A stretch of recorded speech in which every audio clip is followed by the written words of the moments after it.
Bisa Pak Rektor kan sudah menjelaskan di media itu dalam bentuk drop out kan, itu yang paling berat.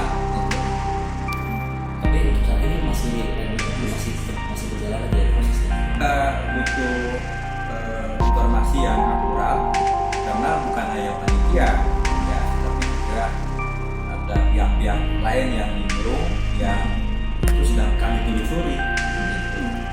Itu adalah informasinya sementara adalah yang senior yang SKD kan, ya itu nanti sore mau saya datang.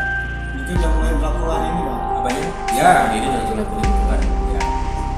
Jadi untuk masa dibekukannya sampai kapan Pak? Sampai batas waktu yang tidak ditentukan.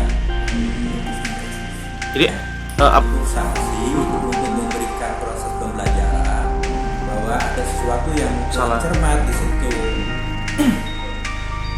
Dan kami kan sebelumnya mengadakan polling terkait dengan petisi dan petisi itu udah hampir 1.500 menandatangani. Tapi yang jadi sorotan itu statement dari WD3 yang di media benar ini musibah gitu. Kami kan menyoroti bahwa ini ada indikasi kelalaian, yang dilakukan pihak kampus memberikan izin tapi tidak memberikan pengawalan.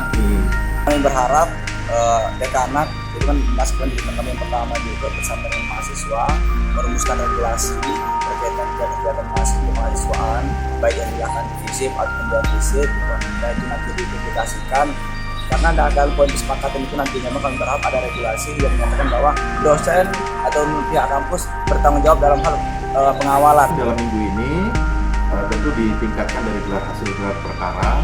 Penyidikan itu dari penyelidikan menjadi penyidikan.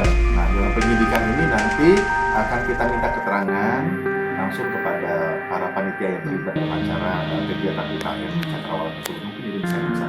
Jangan lupa subscribe ya.